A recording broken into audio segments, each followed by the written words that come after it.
You know that feeling in a negotiation where you just know you're not getting the whole story?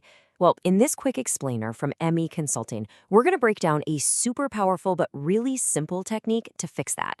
Let's get right into it. So let me ask you something. Do you ever wish you could figure out what your clients are actually thinking? You know, their real concerns without having to ask a million questions? Yeah, of course you do. We all do. Well, today we are going to borrow a little secret from the world of expert negotiators. It's a tool that helps you get more information, build up trust, and just create a much better vibe in any conversation. It's a simple little thing called mirroring. So first things first, what exactly is mirroring? Let's break down what we're talking about here. Okay, at its core, mirroring is just repeating the last few keywords that someone has just said to you. The goal here isn't to just copy them, it's to tap into a really basic human need. We all want to feel heard and understood, right? And this simple little action does just that. It builds rapport and really opens up communication. The best way to think about it is this. You are literally becoming a verbal mirror. You're just reflecting their own words right back at them.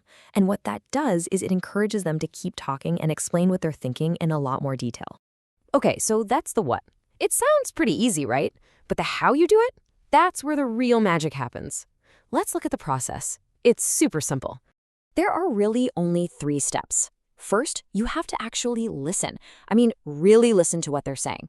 Second, you just pick out and repeat the last 1 to 3 important words they said. And third, and this is the absolute most important part, you pause. You just stay silent. That silence is so powerful because it basically invites them to fill the space and tell you more. Let's see how this works. Imagine your colleague says, "I had a really difficult day." Now, instead of jumping in with advice or your own stories, you just mirror back. "A difficult day?" And then you wait. That little prompt is usually all it takes for them to open up. Yes, the project is behind schedule and, see? You just got the real story using only 3 words. So how can we use this in a professional setting, especially when we're talking about those tricky subjects, like the scope of work or project fees? Okay, this is where mirroring becomes a total superpower. When a client says, "We're concerned the fees are too high," our first instinct is to defend the price, right? Well, instead, just mirror. The fees are too high, and then pause.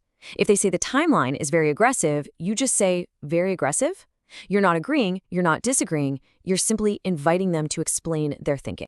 And here's the crucial part. Mirroring helps you get all this critical information without making the other person feel defensive. Think about it. When you ask someone why, they can feel like they're being attacked. But when you mirror, they feel heard, and they're way more willing to share the real reasons behind their concerns. All right, let's wrap this up.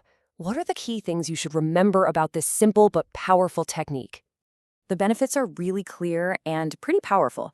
Mirroring helps you build positive relationships because it proves you're listening. It lets you gather so much more information than just asking direct questions. It creates a calm, collaborative space, and at the end of the day, it builds a real sense of connection and trust with your clients and your colleagues. So I'll leave you with this question to think about. Now that you have this tool, what kind of important information are you going to uncover in your next meeting?